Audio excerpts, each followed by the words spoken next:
Akan tetapi setelah mengalami kedua musim 7 tahun itu, akan tibalah tahun basah, di mana hujan akan turun dengan lebatnya, menyirami tanah-tanah yang kering dan kembali menghijau, menghasilkan bahan makanan dan buah-buahan yang lezat yang dapat diperas untuk diminum.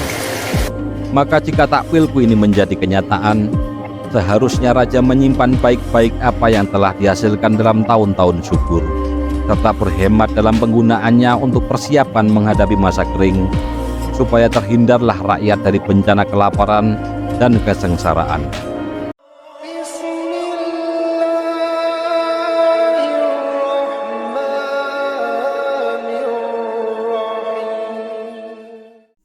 Assalamualaikum warahmatullahi wabarakatuh.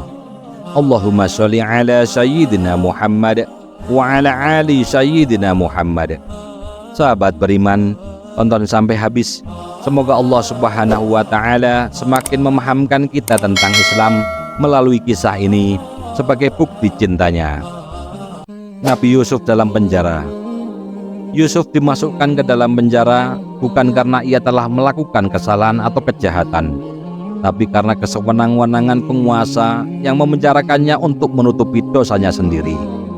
Akan tetapi bagi Nabi Yusuf, penjara adalah tempat yang aman untuk menghindari segala godaan dan tipu daya wanita.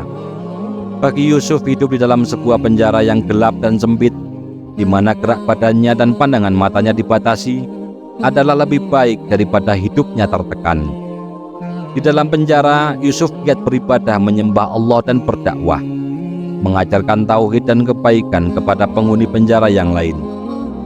Di dalam penjara itu, bersama dengan Yusuf, terdapat 2 orang pegawai istana raja yang dihukum karena hendak meracuni raja atas perintah dari pihak musuh istana. 2 pemuda pegawai yang dipenjara itu adalah seorang penjaga gudang makanan dan seorang lagi sebagai pelayan meja istana. Pada suatu pagi, datanglah kedua pemuda tahanan itu ke tempat Nabi Yusuf, mengisahkan bahwa mereka telah bermimpi. Si pelayan melihat ia seakan-akan berada di tengah sebuah kebun anggur, memegang gelas seperti gelas yang sering digunakan minum oleh raja, lalu diisinya dengan perasan buah anggur.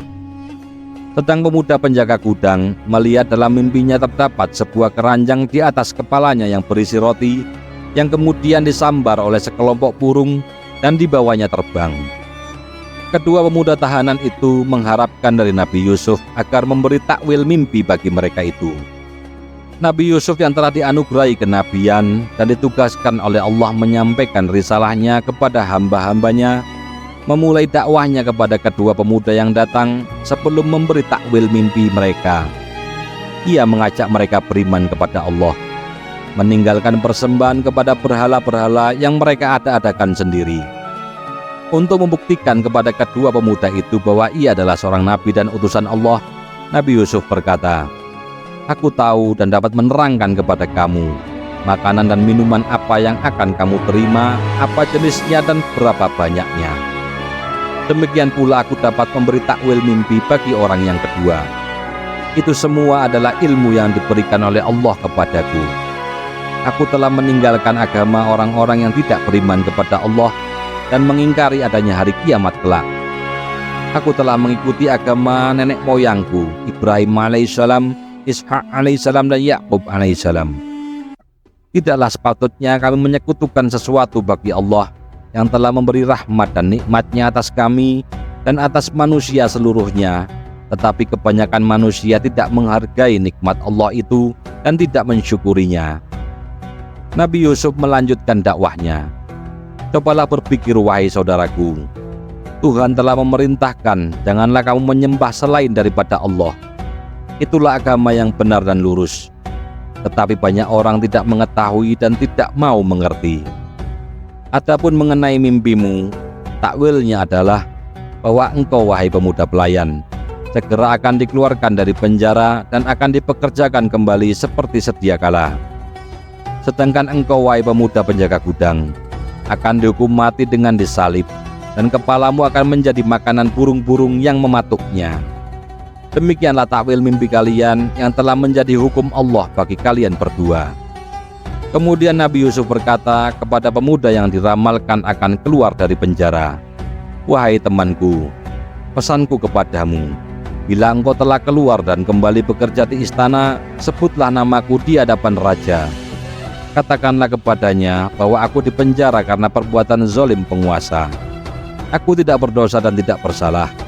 Aku hanya dipenjara untuk kepentingan menyelamatkan nama keluarga Perdana Menteri atas anjuran istrinya belaka. Janganlah engkau lupa atas pesanku ini, wahai temanku yang baik. Kemudian, sesuai dengan takwil Nabi Yusuf, selang beberapa lama keluarlah surat pengampunan raja bagi pemuda pelayan dan hukuman salib bagi pemuda penjaga gudang dilaksanakan. Akan tetapi, pesan Nabi Yusuf kepada pemuda pelayan tidak disampaikan kepada raja setelah ia diterima kembali bekerja di istana.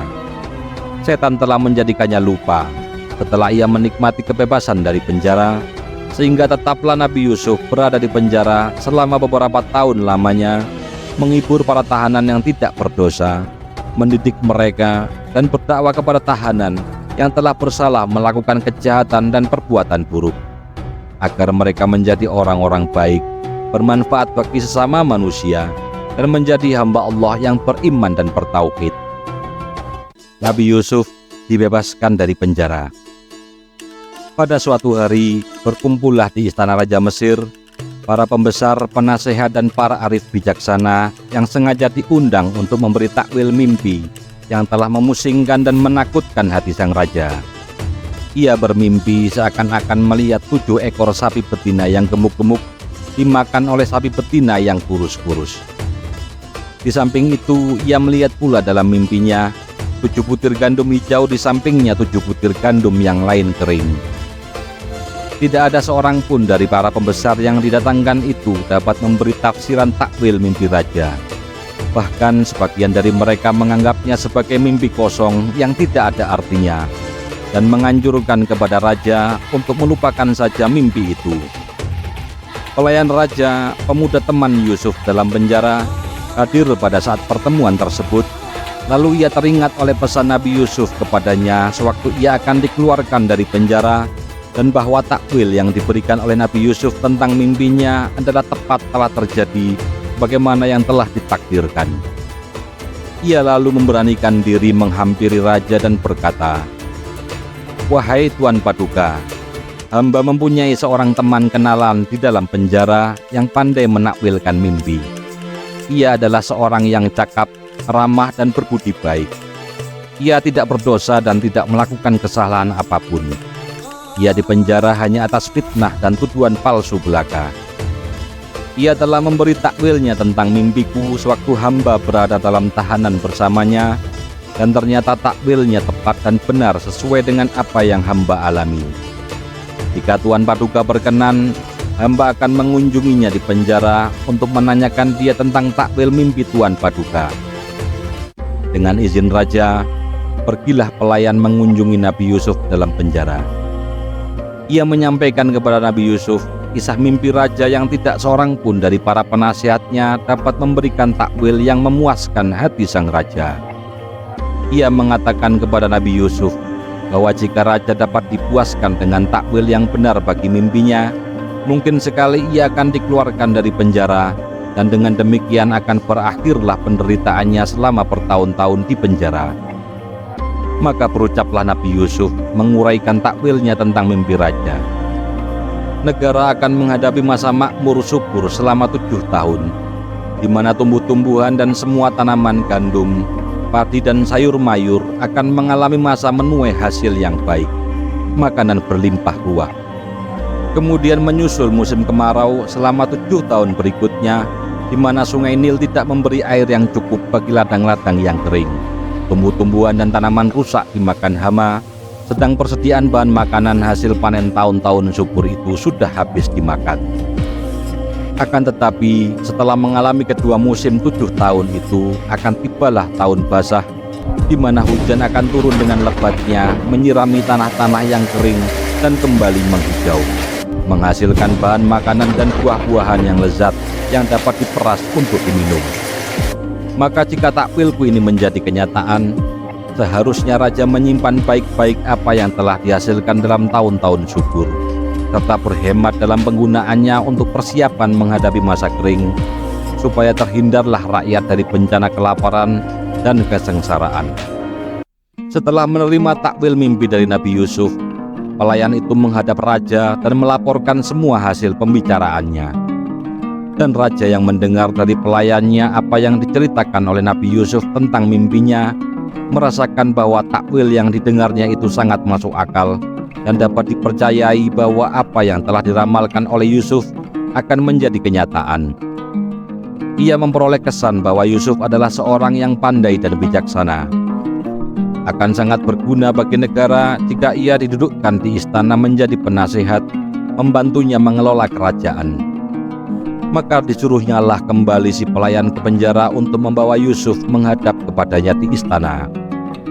Nabi Yusuf yang sudah cukup menderita sebagai orang tahanan yang tidak berdosa, ingin segera keluar dari kurungan yang mencekam hatinya itu.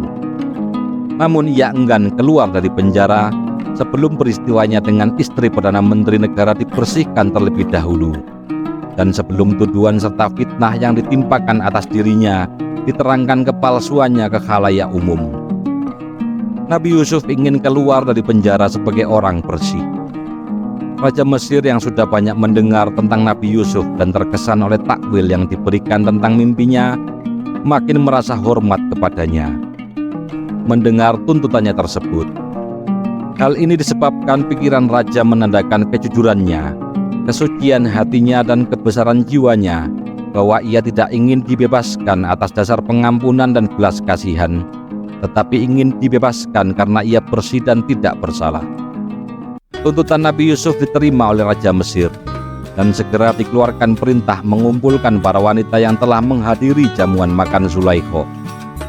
Di hadapan raja mereka menceritakan tentang apa yang mereka lihat dan alami dalam jamuan makan itu, serta percakapan dan tentang pendirian Yusuf atas bujukan mereka.